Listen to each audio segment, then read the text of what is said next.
Hey guys, welcome to this next session in CFA Level 2 Quants. Today we'll be covering the remaining portion of the second reading within Quants, which is multiple regression. So let's start right away with the next topic, which is dummy variables. Now, dummy variables is a very small topic for CFA Level 2, and one of the reasons why we need to understand this is because at times in real world we are not always dealing with the data set which is quantifiable. We might be dealing with some sort of qualitative information at times. So, let's say I'm doing some valuation, I'm trying to predict the price of some company, and I want to also factor in, how good their corporate governance is or how good the management is. I cannot quantify how good the management is in terms of pure numbers. I need some sort of a scale. That is where dummy variables come in. These are basically variables that I introduce into the regression most often to try and replicate the numerical aspects of some sort of qualitative information. The reason why we are able to do that with dummy variables is because they use the concept of binaries.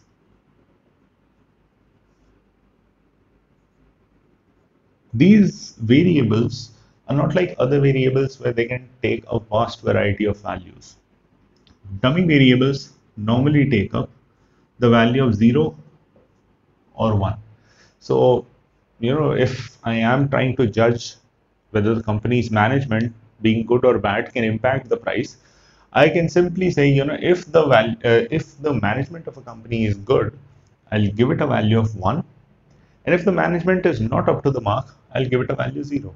And then when I run the regression, I might be able to get some slope coefficient specific to this dummy variable.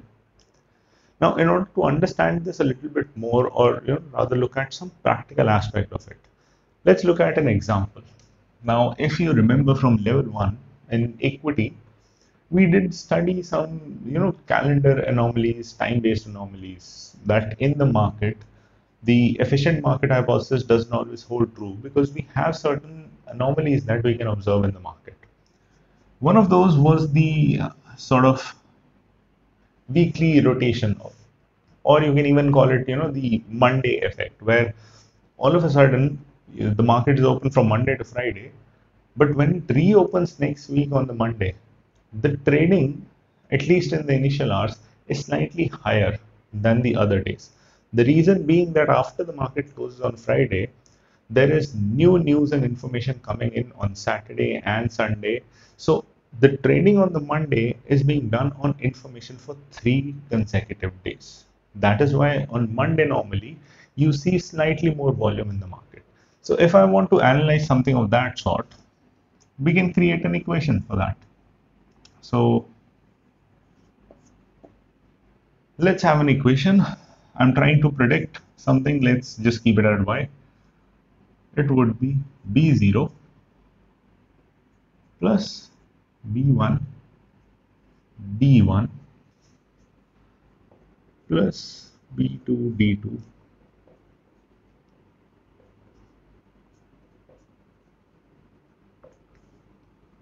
plus you can have error term. So if it's a predicted equation, then you won't have an error term. If it has some element of actual data that you are checking, then it would end up having error term. What I'm doing right now is I'm specifying these values. So d1 is equal to 1 if I have a Monday.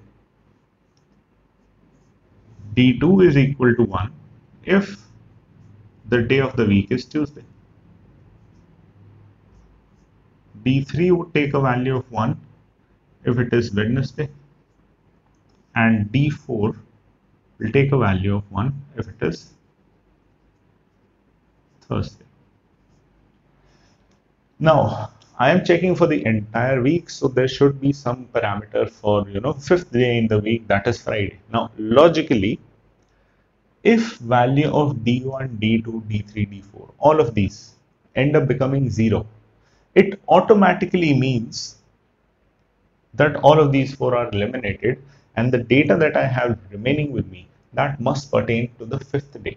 So in case of an equation using dummy variables, the number of dummy variables I have to introduce is usually one less than the number of data sets I'm trying to capture. So in this case, I was trying to capture the data from 5 days of the week. So the number of dummy variables I've introduced is only 4. So it is 1, 2, 3, 4. Because the way I set up the equation, the intercept term itself is representing the information or the value of y on a Friday. So if all these values take up the value of 0, the fifth day of the week, Friday, automatically equals to B0. So one of the basic types of questions you can get is, how many dummy variables would you introduce? So the simple logic is, let's say I'm talking about quarterly information. I want Q1, Q2, Q3, Q4, and I want to see some sort of pattern emerging from one quarter to the other. If you remember again from level 1 equity, we had something known as the January effect. So maybe I have monthly data and I'm trying to look if in January indeed the trading patterns often change, because it's the start of a new financial year, and in December a lot of people do close their trades to claim a lot of tax benefits. So in that particular case, if I'm doing a monthly analysis, I have 12 months, the number of dummy variables I would need is only 11, because the intercept itself takes up the value of the 12th data set. Similarly, in this case, we had days of the week. So I have 5 days of the week, but I will only introduce 4 dummy variables. If this was quarters within a year, I have 4 quarters, I would only need 3 dummy variables. So the first kind of theoretical question you could get is, how many dummy variables would you need to set up a particular equation? Now, aside from this, one of the main purpose of dummy variables is to analyze patterns.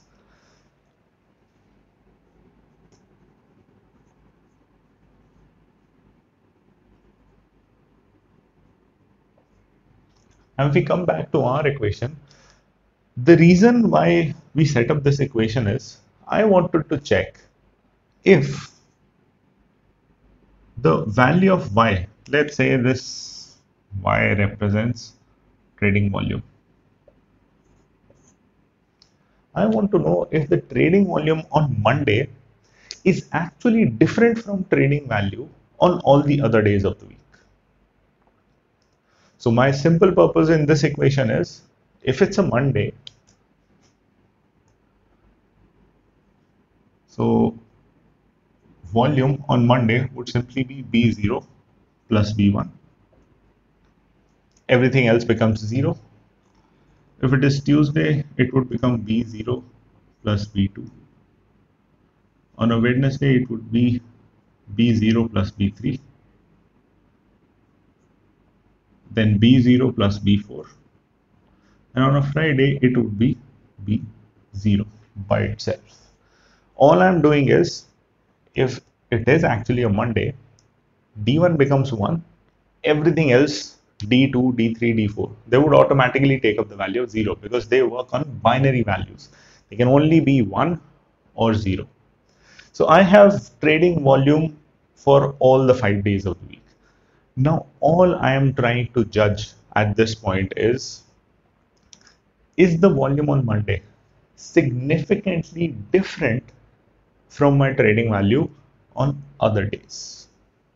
That's all I'm checking. Now, if you did practice a few questions, what I've said is exactly same to what we've been doing in linear regression. In linear regression, all we've done so far is check the slope coefficient B1, check if it is significantly different than 0 or not. That's the same thing I'm going to be doing here. If I want to prove that my volume on Monday is not same as the volume on, let's say, Friday, this would indeed mean that I am trying to prove that B1 is not equal to 0. And if you go back to linear regression, over there as well, we were trying to prove that B1 is not equal to 0. We set up the null hypothesis in the opposite way so that we could reject the null hypothesis, but we will always trying to prove that B1 is statistically significant. Now, in this particular case, if I have to prove that on Monday the trading volume is normally higher, the best way to prove it is to simply prove that B1 is statistically significant, which is exactly same thing that I was proving in linear regression. So this example, the only purpose of giving you this example was to get you familiarized with what exactly the equation is, how we set it up, because the actual testing part is same as linear regression. Once you have this set up, the last part is exactly same, where you simply check if the slope coefficient of any particular dummy variable is it statistically significant or not. If it is significant, it proves that yes, whatever effect that dummy variable is trying to convey does exist in the real world. And if this B1 comes out to be insignificant, it is almost close to zero. In that case, we'll simply say that yes, there is no such thing as a Monday effect. So all we are doing is, in terms of testing, is same as what we've done in linear and multiple regression so far. We have a slope coefficient, we simply check whether it is statistically significant or not. So I hope that clarifies. This is all the discussion we have for dummy variables. Not a very big topic and a very theoretical topic as well. So let's move on to the next one. The next topic that we have is assumptions of multiple regression. Now, assumptions is something that we did cover in detail when we were discussing linear regression. In case of multiple regression, only the first two assumptions have a slight change. The rest of them are exactly the same as they were in linear regression. So let's just quickly go over the assumptions. So we have 6 assumptions. The first one is there is a linear relation between dependent and independent variables. Now, this is almost exactly same as what we have at linear. The only difference is this time the assumption says variables. In case of linear, we only had one dependent variable and one independent variable. In case of multiple, we have one dependent, but we can have multiple, more than one independent variables. So the assumption is simply saying between all of them together, there would be a linear relation. There is no linear relation between two or more independent variables. This is the new assumption here. So what the second assumption is saying is that, if in our case we were using Sensex and oil prices to try to predict reliance, in that particular case, I want to make sure that Sensex and oil prices in and of themselves are not related with each other. They do not have a linear relation. So I am only concerned with linear relation. If there is any exponential or other relation, I'm fine with that. The only thing I'm concerned with, there cannot be a linear relation between my two or more independent variables. Because if both of them are related, in that case, I would have a situation where my regression is not really very useful, because I'm using two independent variables. Ideally, I want them to be explaining two separate aspects of my dependent variable. But if both of them are related with each other, they are going to be explaining the same thing about my dependent variable, and they don't necessarily enhance my regression. So that is what the second assumption is about. Then third assumption onwards, it's exactly the same as linear regression. The expected value of error term is 0. So, when I'm predicting anything, when I use the predicted value of y, so y hat, in that case, we normally ignore the error term, because our assumption in that case is that error term is going to be 0. We believe that in ideal circumstances, the model would be so well specified that we don't expect there to be an error term. That's why the error term is the difference between actual and the predicted value. So whenever we are predicting some value of y using the regression, we ignore the error term because of this third assumption. Then we have variance of error term is constant. Again, same as linear regression. We believe that, error terms. Now, just a quick revision, we discussed this in linear regression. What happens in case of regression is, once you have that equation, after that you put multiple values of x and you end up finding multiple predicted values of y. When you compare those multiple predicted values of y with their actual counterparts, with the actual value of y, you find some differences. So in our case, we took Sensex and Reliance. In case of linear regression, we had 59 data sets. And I'll just add a quick snapshot here of the Excel file as well. There was a small section at the end called residuals.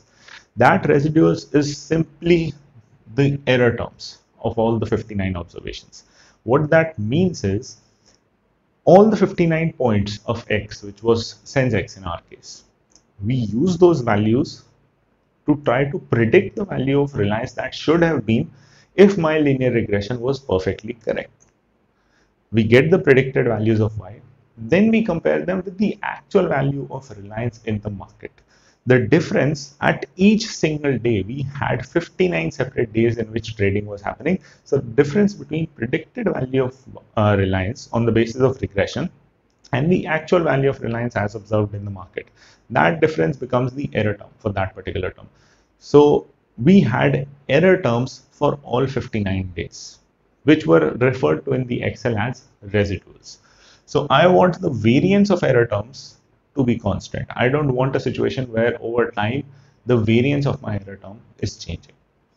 Fifth, we had no correlation between error terms. So error term in one particular day should not be correlated with the error term of another particular day. The simple reason is I want error to be the unexplained, entirely random portion of my regression, something that I cannot logically predict. But if my error terms are related, I'll be able to predict the next error term using my previous error term, which means the error is not exactly unexplained. I can use my previous error terms to explain the future error terms, which is not ideally suitable for a regression. Lastly, we have error term being normally distributed. So all of these assumptions very similar to linear regression. The change is only in the first two. Now, just like we had a particular note in linear regression, we also have a very important note for multiple regression. Let's look at that.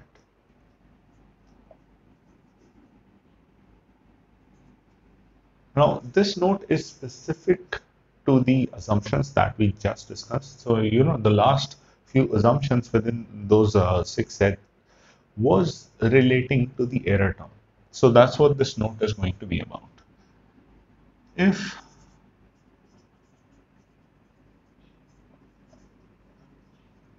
assumptions about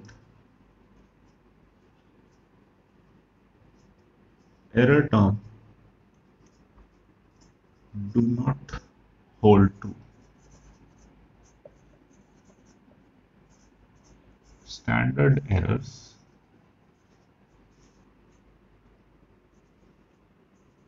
become unreliable.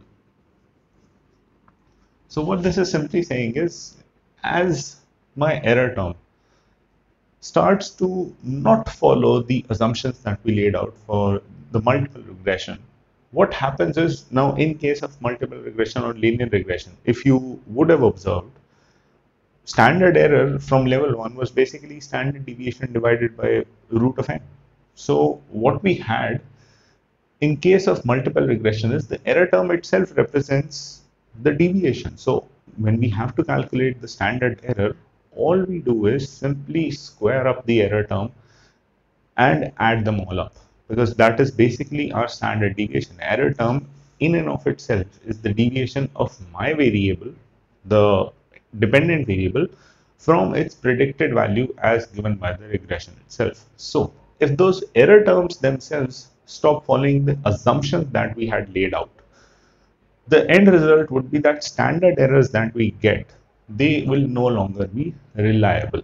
Unreliable simply means standard error would either be higher than what they are supposed to be, or they might end up being lower than what they are supposed to be. The end result is, if my standard errors are no longer correct, they are no longer accurate, and I still continue to use standard errors, because the testing methods that we've discussed so far, they involve confidence interval, t-statistic. Both of these methods do end up using the standard errors. So if those standard errors themselves are not reliable, they are not accurate, the result is my entire analysis, my entire checking whether something is statistically significant, that would end up giving me wrong results. So let's look at that as well. If standard error is too low,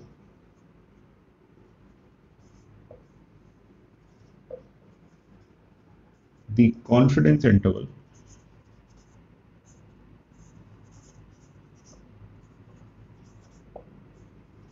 will be small, and we would end up rejecting the null hypothesis when it is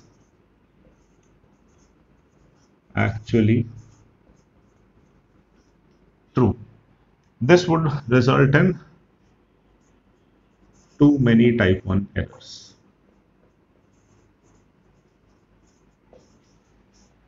So type 1 error is something you must have a little recollection of from level 1. So when we end up rejecting the null hypothesis, so basically what we've done from our testing, we've used the unreliable standard errors, and we've concluded that we reject the null hypothesis when in reality the null hypothesis is actually true. So because our confidence intervals are a little too small, the rejection area is a lot more accessible. So we end up rejecting more often than we are supposed to. And the reverse is exact opposite. So if standard error is too high, so I'm just going to write the second part in a very short format. If standard error is too high, confidence interval is high, and you would fail to reject the null when it is false. We would have too many type 2 errors. Now, this entire note is very important in context of the discussion we are going to have for the remaining topics, because the remaining topics, they are slightly more theoretical. The most common issues that students face with those topics, they are mainly from the fact that student is not able to connect as to why exactly do we need to study those topics. This note is the reason why. So instead of going to exam just cramming those topics because they are in your syllabus, now you have a logical reason as to why we need to understand them. Because so far, our regression, the calculations have been done. They are going to stay the same irrespective of any changes that might happen in the future. So any things that we study in the remaining sessions, calculation is still the same. We will still be doing the analysis on the slope coefficient. The only thing that changes is now we start to challenge the assumptions, because in the real world these assumptions don't always hold true. So when we are dealing with the real world data, it is very likely that these assumptions won't hold true, and we should be prepared as to how to correct in case of certain errors appearing because of these assumptions no longer holding. So that's the note. Mark this note as very, very, very important. So if you understand this note, trust me, the rest of the discussion we have for this reading is very simple. Let's move on to the next topic. The next topic that we have is heteroskedasticity. Now, I know it sounds like a tongue twister, that's slightly worrying, but the good news is you are giving CFA exam. It's not a spelling bee competition, so you don't have to spell. So that's a good thing. Anyways, let's look at what heteroskedasticity means.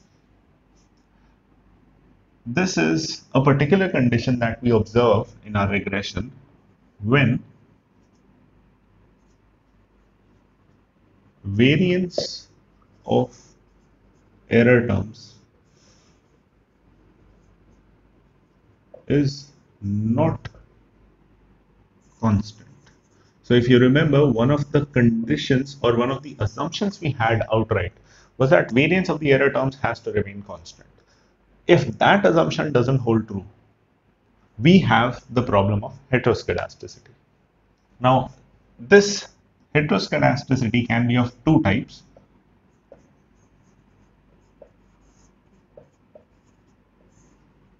We can have unconditional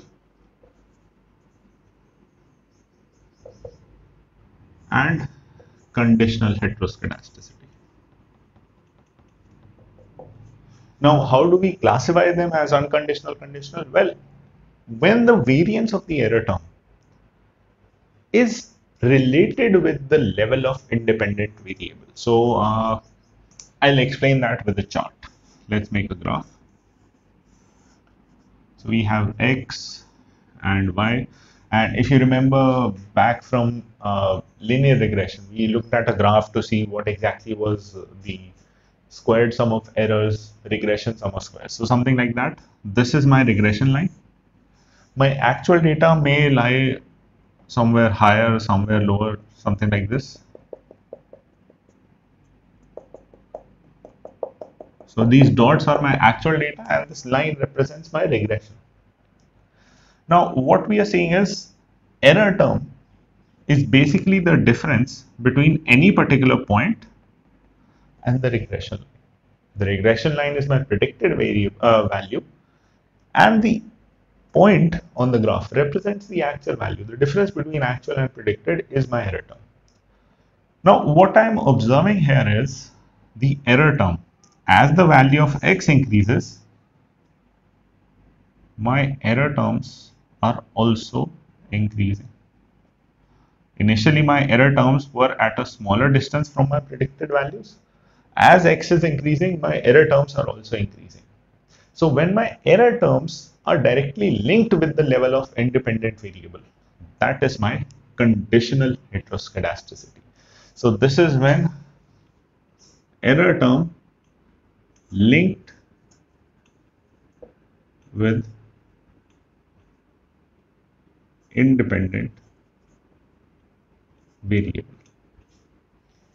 And unconditional is the case where, yes, the variance of error term is not constant, but it is not linked with my independent variable also. So two types of heteroskedasticity, both will have this issue of variance of error term no longer being constant, but in case of conditional, that change in variance of error term is somehow related to the change in level of independent variables. As the independent variable value goes up, my error terms are also going up, or it could also be reversed. So as my independent variable value is going up, my error terms are decreasing. So that is also a case of conditional. I am simply talking about link. That link can be positive or negative in relation.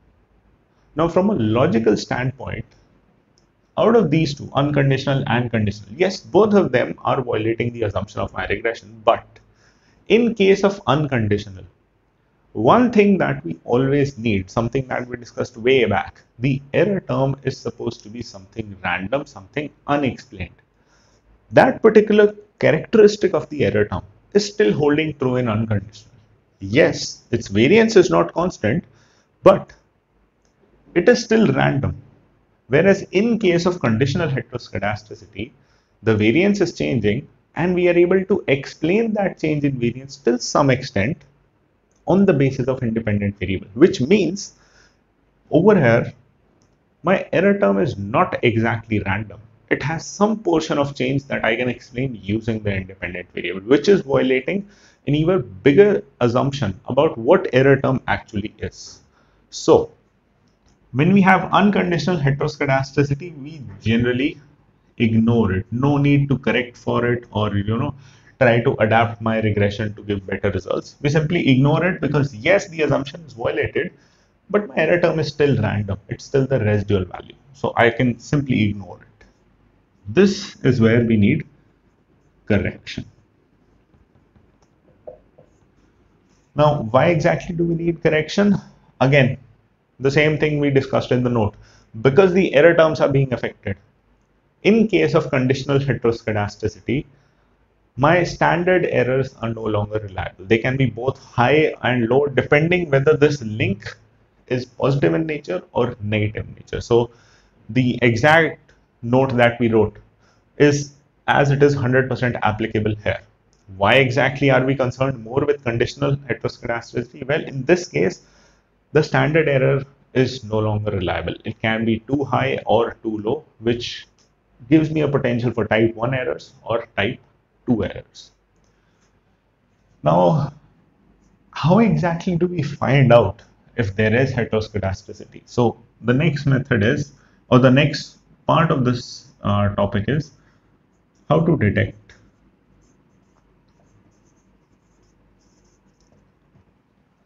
Now, first way of detecting is, well, make a scatter plot. Scatter plot is exactly this. So the first way of detecting is you simply represent the data on a graph. And if a pattern emerging is apparent from the graph, over here we didn't have to do any numerical calculation. It was apparent from the graph that the error terms are increasing as the value of x, the independent variable, is increasing. So the first way of detecting heteroskedasticity, conditional heteroskedasticity, is scatter plot. The second way is the Brosh-Pagan test.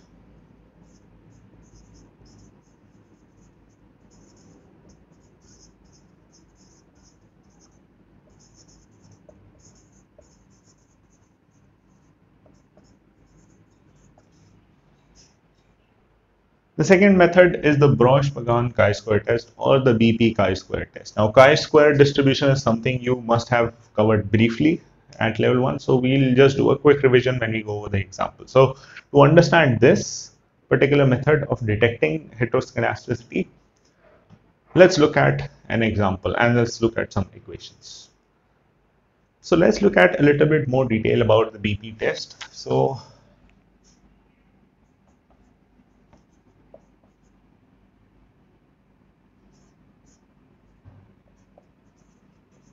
now, what exactly do we do in this test? We first need a BP stat. So Brosh-Pagan stat is calculated. For this, you will have to remember the formula. It is n multiplied with r square residual.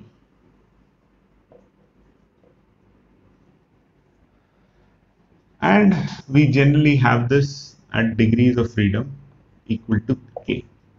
Now, this is important. Throughout the regression so far, we've had degrees of freedom as n minus k minus 1. This is where degrees of freedom is changing for the first time. It's going to be k.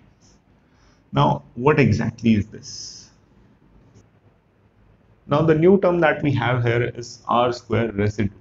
Now, this is not the same thing as r square we covered in our case in linear and multiple regression. The r square was basically telling us how much of the variation in the dependent variable is being explained by my independent variables overall. That is r square. This is r square residual. So this is r square from second regression. So I did my regression. Now, if you did those Excel examples that I had suggested, at the end of that ANOVA table, regression table, you have a long table containing residuals. So basically, what happens is, let's say we had 100 data sets. So I had x1, x2, all the way till x100. When we use all these values, we get value of y. So I got y1, y2, so on till y100. Now, when we compare these y values, these are predicted values. When we compare them with their actual values, we also get error terms.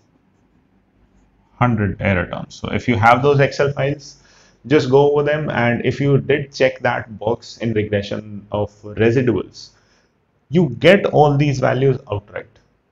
All I'm doing now to get this is I'm running another regression, this time on this data set. So earlier we had run the regression on value of x and y. So in our case, if I go back to linear regression, x was value of sense x and y was value of reliance. After that, I got my error terms. Now I'm running a regression on value of sense x and the error terms. And in this second regression, the r square that I get, that is my r square residual.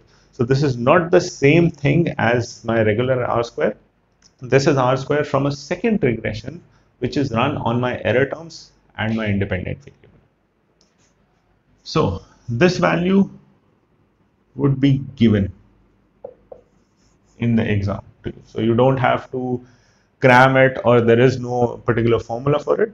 Your regular r square, you could still calculate it from the ANOVA table itself. But for this one, you'll need all the error terms. Normally, these are not given to you in the exam. So this value would generally be given to you in the question. So all these three values, n, r square residual and degrees of freedom, would be given in the question itself. Let's take an example, or first let's write a decision rule.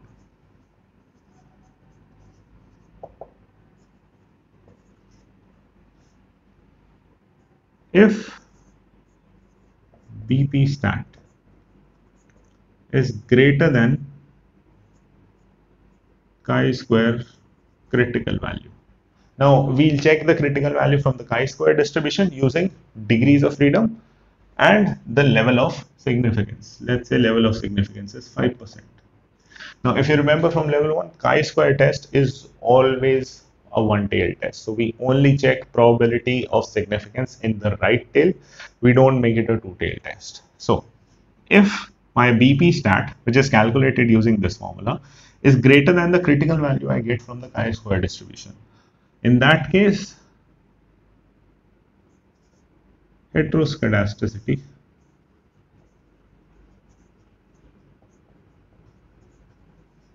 is present.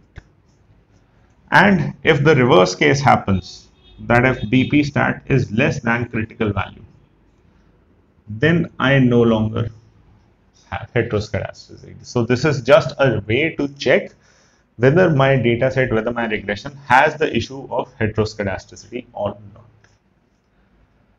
Let's look at a small example now. Let's say n is 100. Residual r square is 0.03. K is 2 and alpha is 5%. Now I would like you to pause the video right here and give it a try. Calculate BP stat. Try to figure out the chi-square value from the distribution using these, and then just compare them. Give it a shot.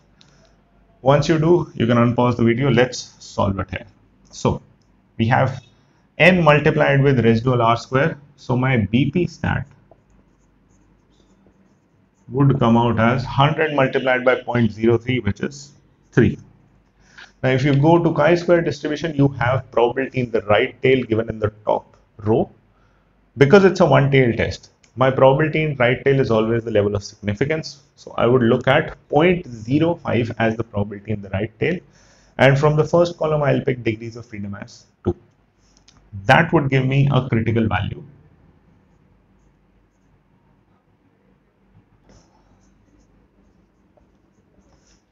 So from chi-square distribution, we have a value of 5.991 and BP stat is 3. Now all you have to do once you have these two values, simply follow the decision rule. Now in this case, BP stat is less than the critical value from chi-square distribution. So the decision is, in my particular example, whatever distribution this was, this isn't the exact distribution we have been using. This is just a random example. So in this regression, there is no heteroskedasticity present. So that is all there is in terms of detecting whether it is there or not. Now, once we have detected whether there is heteroskedasticity or not, the last step is to check, or rather, how exactly do we correct it? So let's look at the discussion about correcting. So I'll just write it here. It's not too big of a topic. So correcting. Now we have two ways of correcting for heteroskedasticity. First is white corrected standard error. Now if you remember from the note, the reason why we have issue with heteroskedasticity is because my standard errors are no longer reliable. So if my standard errors as given in the regression table are no longer reliable, I need some other set of standard errors which are more reliable, which are more usable for me. We already have a existing set of standard errors which are given the name white corrected standard errors. All you have to do, if you are constructing confidence interval, earlier we were using the standard error as given in the regression table. If after BP test we decide that yes, my distribution or my regression has heteroskedasticity. All we have to do is, instead of using standard error from the regression table, we'll use the standard error as given by this method. Now, what exactly is this method, how it is calculated, not relevant for your exam, not discussed in the curriculum at all. Just like standard error for regression table would be given to you in the question, these would also be given to you in the question. So all you have to do is, instead of using regression table standard error, in case of heteroskedasticity, you would pick standard errors which are labeled as white corrected. That's it. Rest everything is same. Simply replace one value with the other. The calculation, the process exactly same. The other approach to correction is generalized least squares. Now, what exactly this approach is something that curriculum is not going into too much detail, so I cannot discuss it further. For your exam, it is important for you to know that yes, there is also another alternative, because within this, you could get a direct question, which of the following is least likely a way to correct for heteroskedasticity. So you need to know what this is. What happens in this is mostly we modify the equation. So we try to modify the coefficients, the intercept, so that now the standard errors that are being given within the regression table, they themselves are a little bit more robust. Now, details of that, again, not part of the syllabus, so we're not going to waste time with that. Just know two methods. First one, instead of using standard errors from regression table, you simply use standard errors which are labeled as white corrected, will be given to you in the question itself. And the second is a generalized least squares method. Just know the name. Normally what happens here is you modify the equation so that now your standard errors based on the new equation are a little bit more robust and reliable. So that is all the discussion about heteroskedasticity. Let's move on to the next topic. The next topic that we have is serial correlation. So now we are going to challenge another assumption. So in heteroskedasticity, we had one assumption challenged.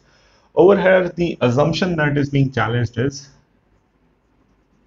error terms are correlated with one another. So one of the assumption was that error term for one time period or one error term should not be correlated with another error term. So EI and EJ. The correlation between those two should be equal to 0. That was the assumption. So if that assumption doesn't hold true, error terms are correlated with one another, and in such a case, our regression is supposed to have serial correlation. Now, in case of serial correlation, we can have two types. Again, just like heteroskedasticity, we have two types: positive and negative.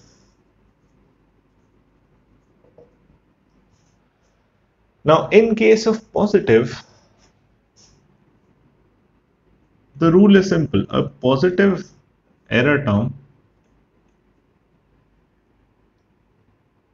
increases probability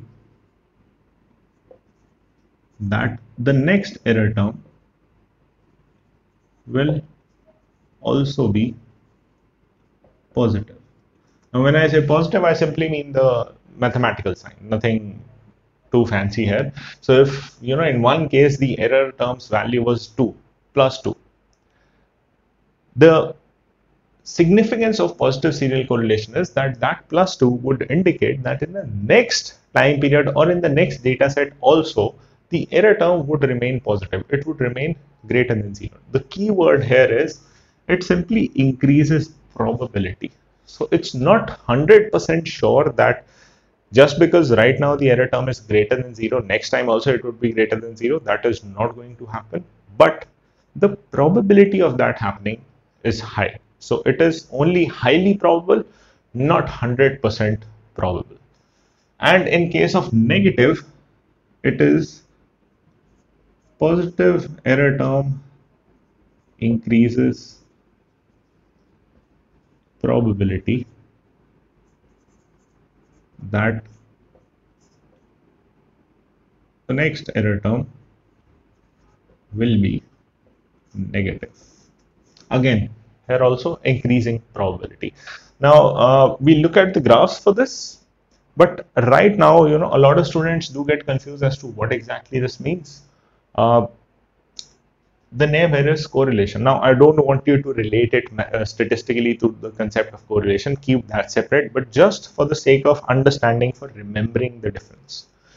If the correlation was positive, it simply meant that as one value increased, the other would also increase. That's the same thing. If serial correlation is positive, one value being positive would imply the other would also be positive. Now, in case of correlation, if the correlation was negative, it was between 0 and -1, it meant that increase in one value would decrease the other. That's the same thing. If the serial correlation is negative, a positive error term would imply a negative error term in the next data point or in the next time period. So if you are having confusion remembering this, you can always relate it to how you would remember correlations value between -1, 0 and +1. So that would hold true here as well. Now, how exactly do we detect? Well, in order to detect, we first have scatter plots.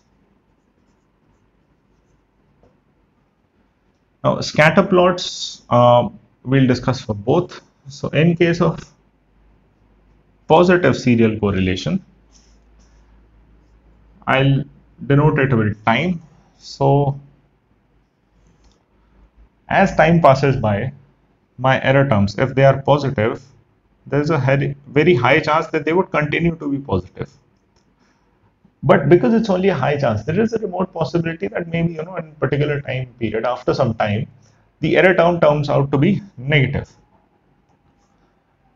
If my error term is negative and I have positive serial correlation, it also means that next error term might also be negative. It is simply saying whatever sign it has right now is probably going to be maintained in the next time period as well. Whereas in case of negative, the whatever sign my error term has right now, it is likely to get reversed in the next time period. So this is something that we'll get in a scatter plot for my positive serial correlation. Whereas in case of negative, if I have positive right now, the chances next would be negative, then positive, negative.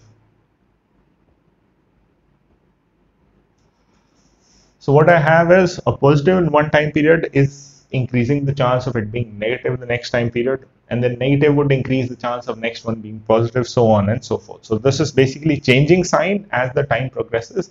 This one, while it is increasing or decreasing, it is more often than not keeping a constant sign. So for some time period, the value of error term would be positive, then for some time period it would stay negative. So the sign of the error term would be held over a longer period of time consistently in case of positive serial correlation.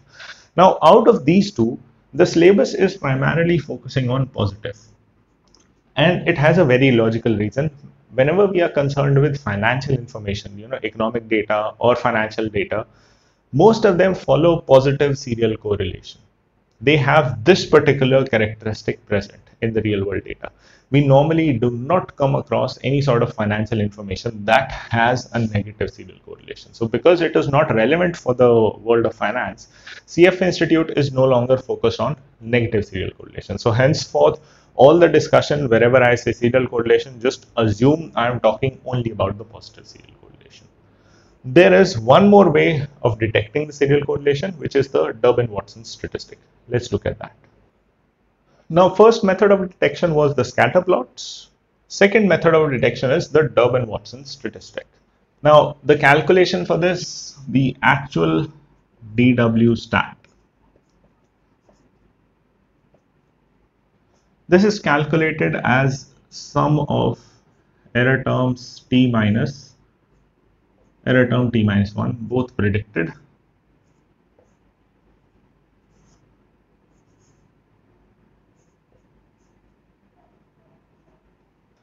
Now this is the actual formula, but because the error term values to you are mostly not going to be given outright in the exam, it is very unlikely that you'll have to calculate this entire thing in the exam. More often than not, DW stat value would be given to you in the exam itself. But there is an alternative when you are dealing with a large sample. So this alternative is only there when you are dealing with a large sample size. This is 2 into 1 minus r, where small r always denotes the correlation. So small r is correlation. This is only to be used for large sample.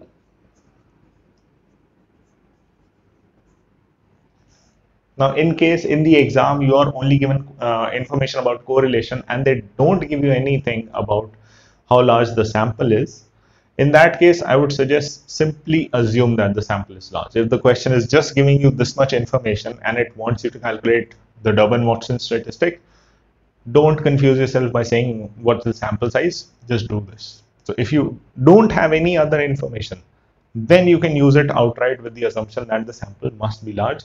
Otherwise, if there is information, do consult that whether the sample size is large enough or not. Now, sample size being large, if we go by the thumb rule as given in the level 1, if sample is greater than 30, we generally consider it to be large enough.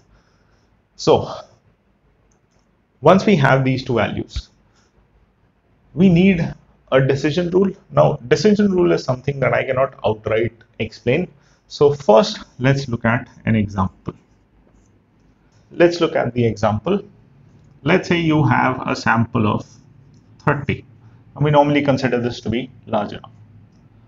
And R is given as 0.3. Now, this R correlation, this is correlation between these two terms. So I'll just write it here. Correlation between error and error in t minus 1. So error of this term today with error of yesterday. That is my R in this equation. So you have these two values, and let's say the value of k is given as 2. You have two independent variables. Now, the first thing you can do is you can calculate this value, the Durbin-Watson statistic. So if you calculate this 2 into 1 minus r, your statistic would come out to be 1.4.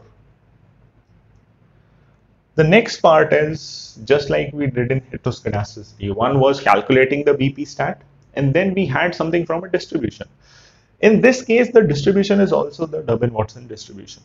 But the way we study that distribution is slightly different. So I'll link a Durbin-Watson distribution table in the video description. I would suggest open that up, check that out. So in that particular table, you have a top row. The top row contains information about k. So we can have value of k starting from 1 and 2, so on, so forth. And in the first column, we have n. So we have different values of n given within that distribution. Now, from the question, we have n as 30 and k as 2. So you select 30 from the first column and you select k equals to 2 from the top. Now, within this k equals to 2, you'll observe you have two sets of values given. Both these values are relevant. Now, from the DW distribution at n, 30 and k equals to 2, this would be 1.28 and 1.57. I would suggest you try to find these values, and if you are getting the same thing, then good, let's move on. If you're not getting the same thing, just pause the video, try it again, look over the example once again, rewind it a little bit. So once you have these two values, the actual decision is based on a sort of a timeline.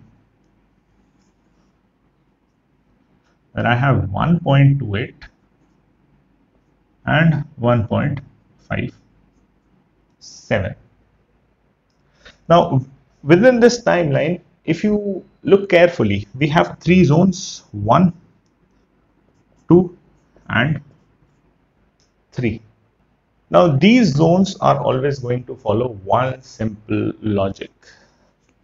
First one is positive serial correlation.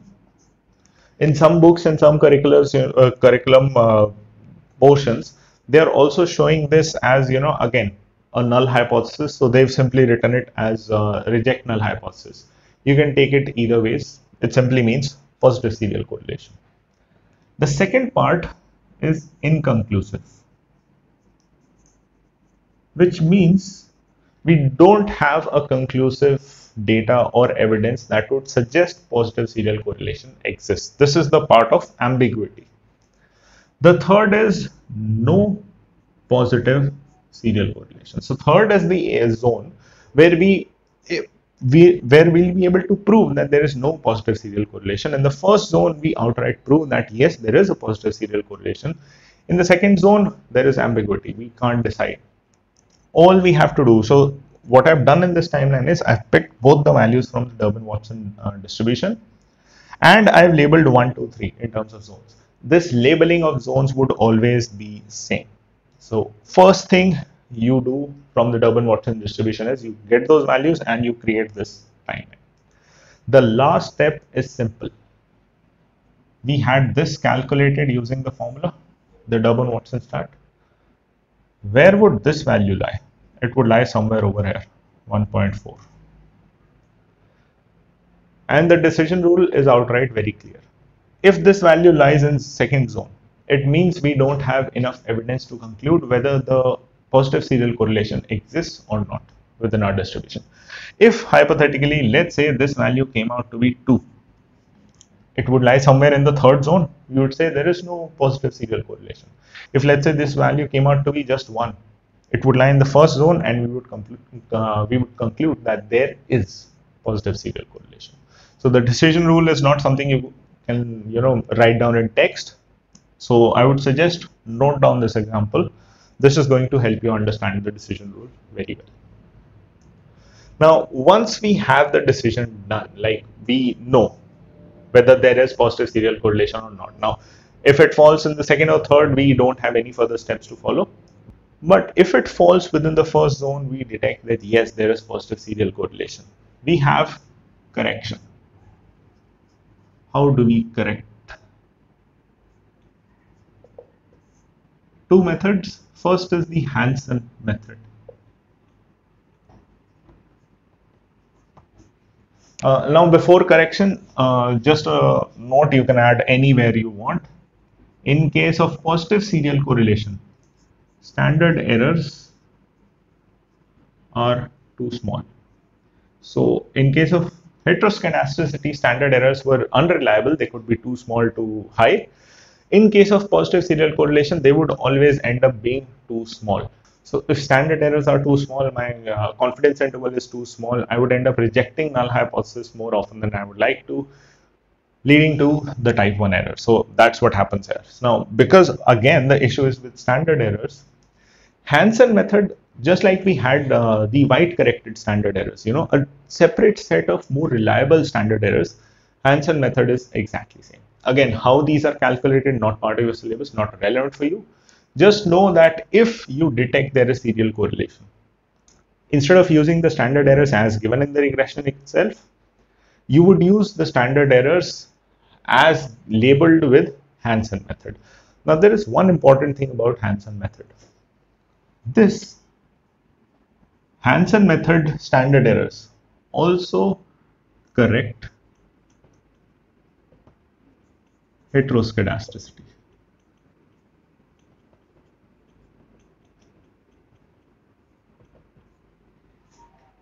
Now, very important thing to note here is that while the Hansen method standard errors will correct for your heteroskedasticity, if your regression only has the problem of heteroskedasticity, you would still use the white corrected standard errors. This thing is applicable only and only when your regression has a problem of heteroskedasticity as well as serial correlation, which means you are dealing with both the problems together. In that case, just by using Hansen method standard errors, which would be given to you in the question, Just by using those, you would correct both the issues together. So you won't have to go for the white corrected standard errors as a second step. So these are just to be used for heteroscedasticity when both serial correlation and heteroscedasticity are present at the same time. When it's just heteroscedasticity, still use the white corrected standard errors. So we have a Hansen method. The next is a time series modification. Now, what exactly is this? We'll cover this when we do the next reading of time series. So that is all the discussion about serial correlation. Let's move on to the next topic. The last sort of assumption violating topic that we have is multicollinearity. Now, this relates to the assumption about independent variables. So, multicollinearity exists when two or more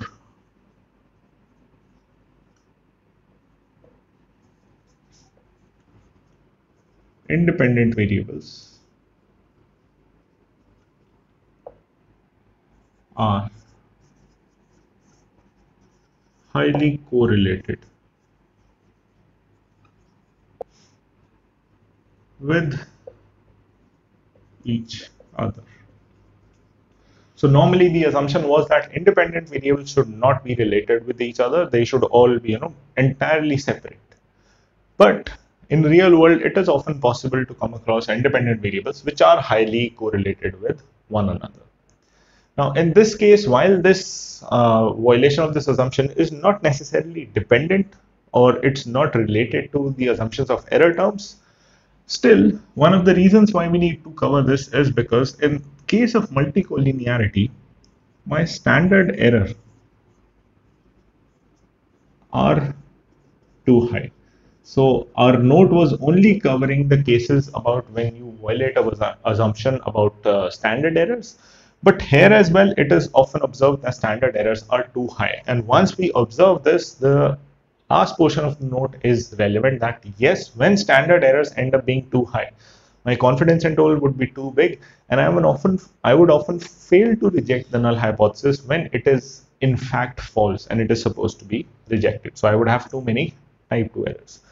Now, how exactly do we detect this?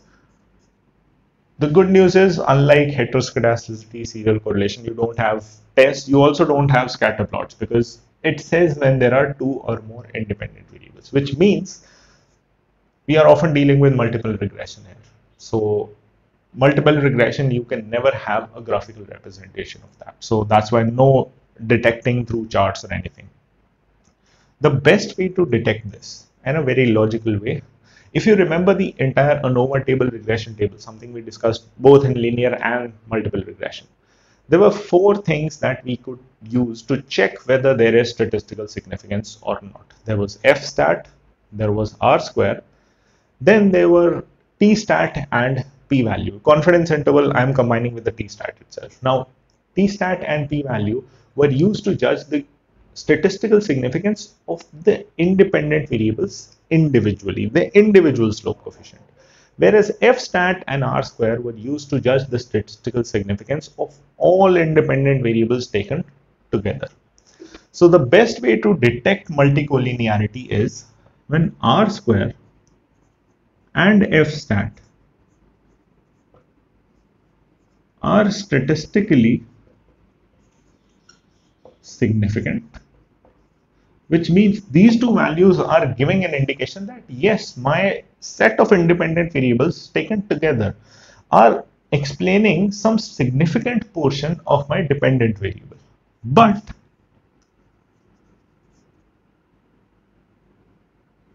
individually,